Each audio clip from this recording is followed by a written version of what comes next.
तो फ्रेंड्स स्वागत है एनआईएसएम के सीरीज में। चैप्टर 3 हम लोगों ने कंप्लीट कर लिया था और जैसा कि मैंने आप लोगों से कमिटमेंट किया था कि एनआईएसएम इक्विटी डेरिवेटिव यानी एनआईएसएम 8 सीरीज हम लोग पूरा कंप्लीट करेंगे, पूरा चैप्टर कंप्लीट करेंगे थियरी का, और उसमें जो भी प्रैक्टिकली क्वेश्चन जो बन सकते हैं, जिस सेगमेंट से जितना भी जो भी न्यूमेरिक क्वेश्चन या फिर जो भी क्वेश्चन आएंगे आपके पास ऑप्शनल क्वेश्चन एग्जाम में, कोशिश करेंगे लगभग सारे क्वेश्चन को हम लोग टारगेट करें।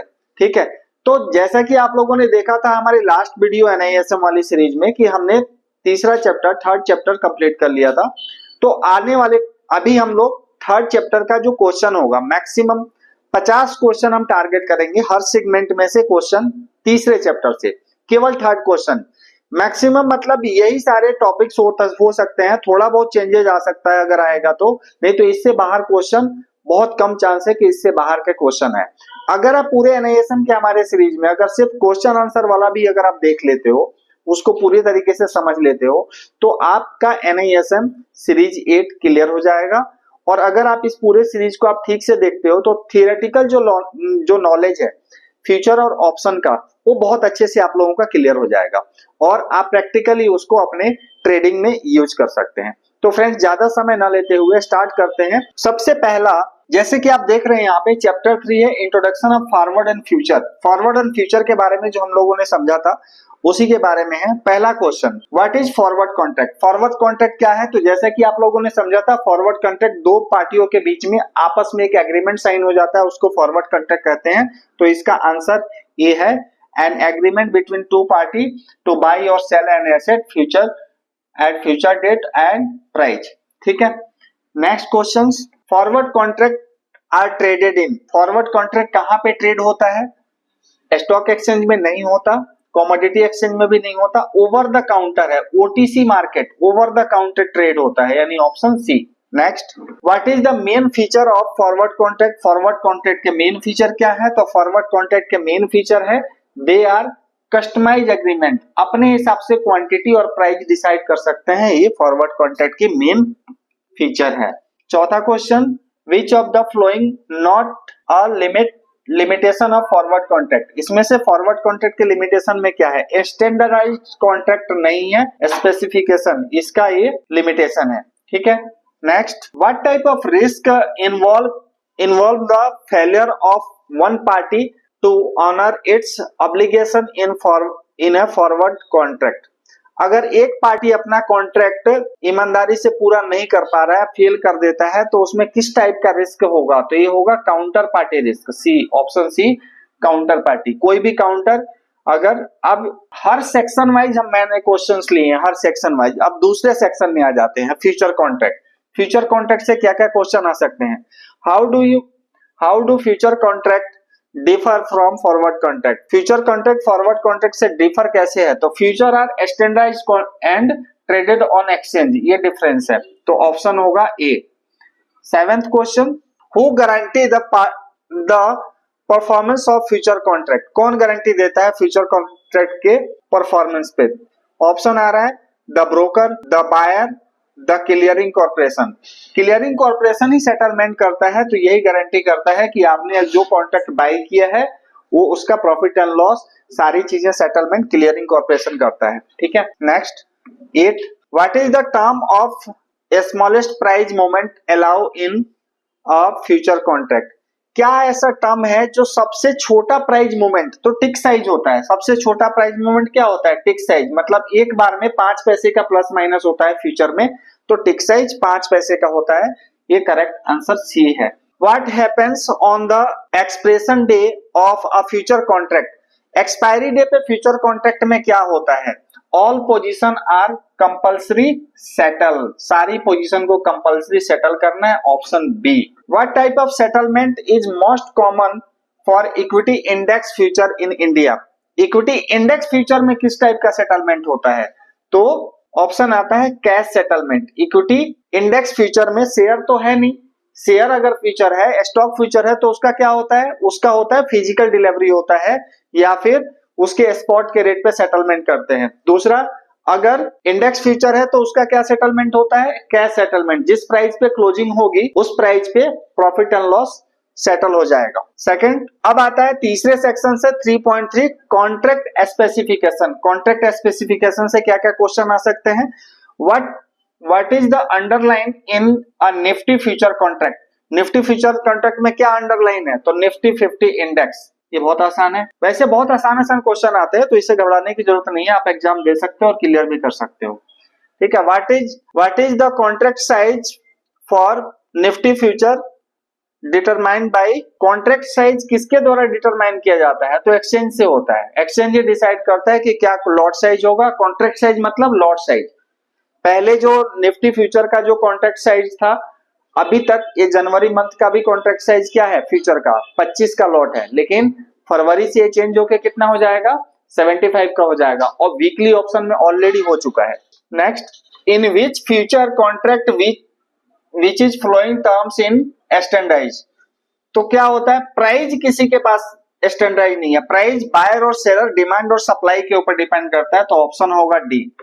What does a contract multiplier represent in future trading? Contract का मल्टीप्लायर फ्यूचर ट्रेडिंग में क्या दिखाता है? तो number of unit per contract, मतलब लॉट साइज। ऑप्शन होगा C. What is the expiry day for Nifty future contract? Nifty future contract के लिए एक्सपायरी डे सबको पता है, लास्ट थर्सडे मंथ का एक्सपायरी डे होगा। अब आ जाते हैं section 3.4 terminology in future contract. What is the difference between the spot price and future price called? Spot price और फ्यूचर प्राइस के बीच में जो डिफरेंस होता है, तो हमने थ्योरी में क्या पढ़ा था, वो होता है बेसिस डिफरेंस होता है, तो ऑप्शन होगा B. What happened to the basis at the expression of a future contract? तो बेसिस क्या हो जाता है फ्यूचर कॉन्ट्रैक्ट में? स्पॉट प्राइस और फ्यूचर प्राइस दोनों के बीच का गैप खत्म हो जाता है, जीरो हो जाता है, तो बेसिस क्या हो जाएगा? It becomes zero, option C. What is cost of carry in the context of future pricing? Cost of carry क्या होता है? तो कॉस्ट ऑफ कैरी होगा the cost hold an asset until future expiry. भाई जैसे अगर आप पैसा उठाते हो इंटरेस्ट रेट पे, और उसको उस पैसे का जो इंटरेस्ट रेट होता है फ्यूचर को 1 महीने होल्ड करने के लिए, तो कॉस्ट ऑफ कैरी क्या हो जाएगा? वो इंटरेस्ट रेट हो जाएगा। तो इसलिए हम कॉस्ट जो होल्ड करते हैं एसेट को टिल एक्सपायरी तक, तो उसको हम कॉस्ट ऑफ कैरी बोलते हैं, option B. What does the terms open interest indicate? Open interest का मतलब क्या होता है? तो जैसे मैंने आपको पहले ही बताया था, the total number of outstanding contract, जितना कॉन्ट्रैक्ट प्लस ओपन है, बायर और सेलर दोनों का मिला के जो कॉन्ट्रैक्ट ओपन है उसी को क्या बोलते हैं? ओपन इंटरेस्ट बोलते हैं। ठीक है, अब आता है mark to market MTM settlement involve. Mark to market MTM settlement involve क्या करता है? प्रॉफिट एंड लॉस को, गेन और लॉस को, जो डेली बेसिस पे प्रॉफिट एंड लॉस होता है उसको ये इन्वॉल्व रहता है। ठीक है, अब आ जाते हैं सेक्शन 3.5। सेक्शन 3.5 पीएफ चार्ट से क्वेश्चन आंसर होगा। तो पीएफ चार्ट से क्या क्या क्वेश्चन आंसर आ सकते हैं? ठीक है, what is the potential profit and loss for a long future position? Profit and loss potential long future position में क्या हो सकता है? तो ये हो सकता है भाई अनलिमिटेड, कितना भी ऊपर जा सकता है और कितना भी नीचे जा सकता है। ठीक है, प्रॉफिट एंड लॉस की कोई लिमिट नहीं होगी। What type of market movements benefit a short future position? Short future position में मार्केट पार्टिसिपेंट को क्या market movement benefit short future position में क्या मिलेगा? तो जब प्राइस फॉल करेगा, जब प्राइस गिरेगा, अगर पोजीशन आप शॉर्ट सेलिंग कर रहे हैं तो प्राइस जब गिरेगा तो आपको बेनिफिट होगा। अब पे of chart for long future position is, long future position के लिए पे ऑफ चार्ट क्या होता है? तो लीनियर होता है। पे ऑफ चार्ट मतलब जितना प्रॉफिट होगा उतना ही लॉस होगा। लॉन्ग फ्यूचर के लिए लीनियर चार्ट होता है। ठीक है, इन फ्यूचर पे of chart the x axis represent, x axis और वाई एक्सिस फ्यूचर चार्ट में क्या रिप्रेजेंट करता है? तो एक्स एक्सिस क्या दिखाता है? यहाँ पे होता है प्राइस और यहाँ पे होता है क्या? Profit and loss Y axis पे। तो एक्स एक्सिस पे क्या होगा? प्राइस होगा। What is the profit for a short future position if the market price expiry is below the future price? अगर फ्यूचर प्राइस से नीचे एक्सपायरी होता है, what is the profit for a short future position if market price at expiry is below the future price, मतलब market price का जो expiry होता है और फ्यूचर प्राइस से नीचे अगर एक्सपायर करता है तो क्या होगा, अपने को प्रॉफिट होगा। अगर गिर के बंद होगा तो क्या होगा, प्रॉफिट होगा, क्योंकि हमने क्या किया है, शॉर्ट किया है। अब आता है if a trader goes long. अब देखिए इस तरह के क्वेश्चन बहुत ज्यादा आएंगे, तो यहाँ बहुत विशेष तरीके से आप ध्यान दीजिएगा। If a trader goes long, long का मतलब बाई किया। फ्यूचर में हमेशा जो थ्योरी में आएगा लॉन्ग, बाई के लिए लॉन्ग और शॉर्ट सेलिंग के लिए। फ्यूचर कॉन्ट्रैक्ट एट कितने में लॉन्ग किया, 200 में। The market price at expiry कितना हो गया, 250। 200 में खरीदा और 250 हो गया, तो प्रॉफिट कितना होगा, प्रॉफिट कितना होगा भाई, 50 पॉइंट्स का प्रॉफिट होगा, 50 रुपीज का। For a short future position with a future price 300, what is the loss if market price at expiry, भाई 300 में सेल किया कितने में, शॉर्ट किया 300 में और 350 हो गया, ऊपर चला गया, तो लॉस कितना होगा, 50 रुपीज का लॉस होगा। विच of the flowing accurately represent the risk profile of short future position. Short future position के लिए रिस्क प्रोफाइल क्या होगा, लिमिटेड प्रॉफिट। शॉर्ट फ्यूचर कौन, मैक्सिमम क्या हो सकता है भाई, 0 हो सकता है, तो लिमिटेड प्रॉफिट होगा, अनलिमिटेड लॉस। एक फ्यूचर को आपने सेल किया, वो डबल भी हो सकता है, ट्रिपल भी हो सकता है और ऊपर भी जा सकता है, ठीक है। If the future price is 400 and the underline price at expiry is 400, the net profit and loss for both long and short position. भाई फ्यूचर प्राइस भी 400 का है बाई सेल के लिए और एक्सपायरी भी सेम उसी प्राइस पे होगी, तो प्रॉफिट लॉस क्या हो गया, 0। Which strategy is suitable if a trader expected price to fall. अगर प्राइस गिरेगा तो कौन सी स्ट्रेटजी सूट करेगी, तो क्या करना है भाई, शॉर्ट करना है। फ्यूचर को क्या करेंगे, शॉर्ट करेंगे। नेक्स्ट 3.6 फ्यूचर प्राइजिंग से क्वेश्चन आएगा। फ्यूचर प्राइजिंग से क्या क्वेश्चन होगा, the price of future contract is determined by. Future contract का प्राइस कैसे डिटरमाइंड होता है, तो अंडरलाइन एसेट पे spot price, cost and carry और इंटरेस्ट रेट, यानी ऑप्शन होगा इसका A. Second, which component is subtract from the cost of carry when determine future price। cost of carry क्या होगा, डिविडेंड इनकम। क्या घटाते हैं फ्यूचर में से, डिविडेंड इनकम। अगर किसी शेयर ने डिविडेंड दिया है तो फ्यूचर प्राइसिंग में से क्या हो जाता है, वो माइनस हो जाता है, तो ऑप्शन होगा A. 33, if the spot price of stock is 500, the cost of carry is 20 rupees, what should be the future price if assume no dividend yield. तो सीधी सी बात है, कॉस्ट ऑफ कैरी क्या कर देंगे, ऐड कर देंगे, तो 520 हो जाएगा, option C. Cost of carry क्या हो जाता है, ऐड हो जाता है। Which of the following is true regarding future pricing. Future pricing के लिए क्या सही है, तो future pricing always equal to the spot price, गलत होगा पहला। दूसरा option, future price is influence by the interest rate and dividend, ये इंटरेस्ट रेट और डिविडेंड से इन्फ्लुएंस होता है, तो ऑप्शन बी इसका सही है। What happen when the cost of carry is negative? cost of carry अगर नेगेटिव है तो उस केस में क्या होगा, तो उस केस में future price is lower than spot price. Future क्या चलेगा, डिस्काउंट में। इसमें एक टर्म यूज होता है प्रीमियम और डिस्काउंट, तो फ्यूचर प्राइस क्या हो जाएगा, डिस्काउंट हो जाएगा। जनरली कब होता है, जब मार्केट डाउनवर्ड ट्रेंड में रहती है, जब बाजार गिरता है तो फ्यूचर प्राइस क्या होता है, डिस्काउंट में चलता है।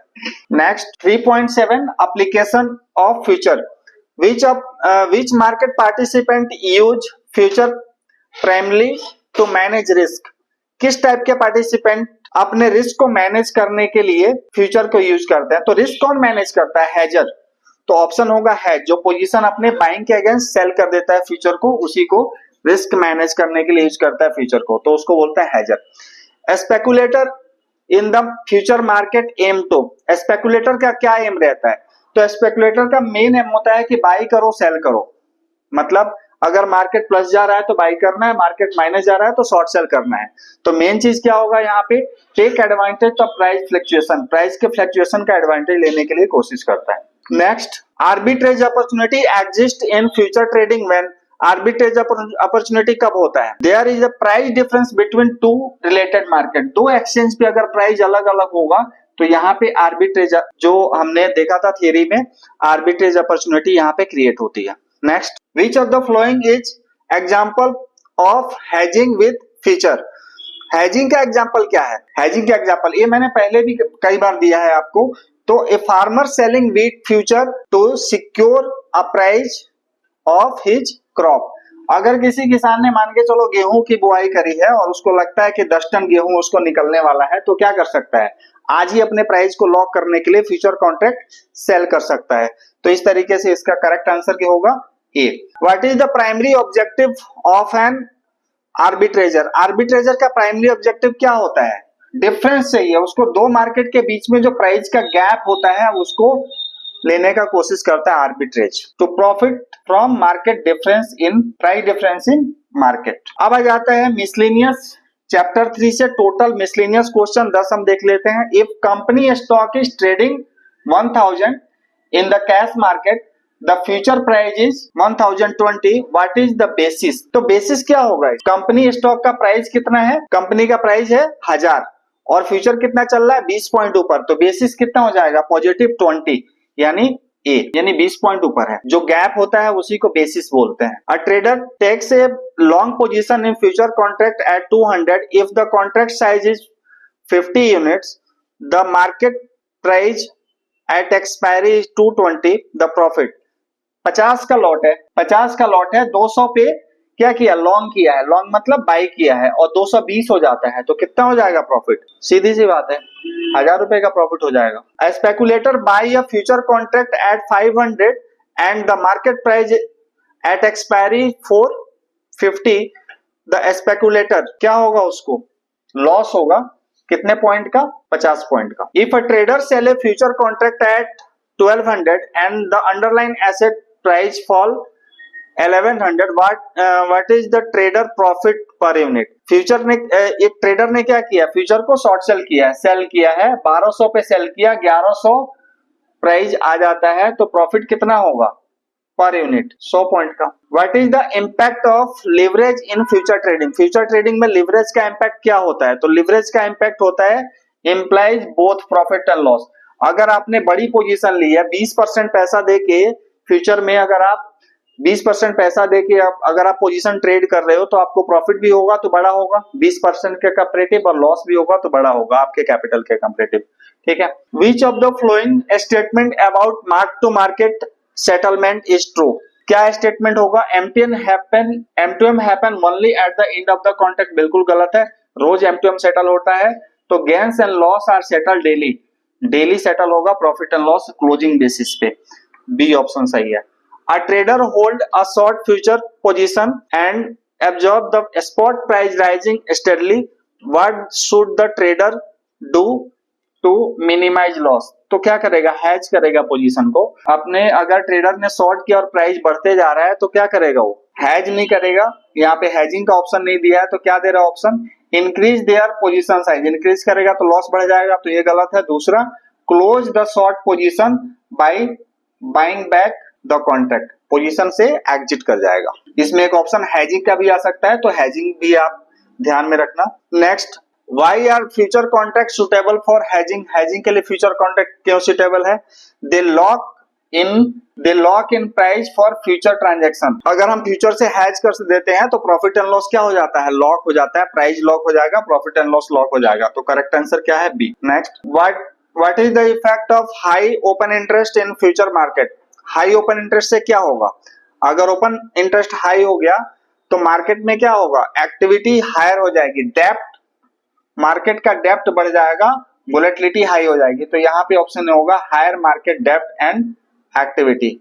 यहाँ पे वोलेटिलिटी भी आ सकता है, तो इसका ध्यान रखना है आपको।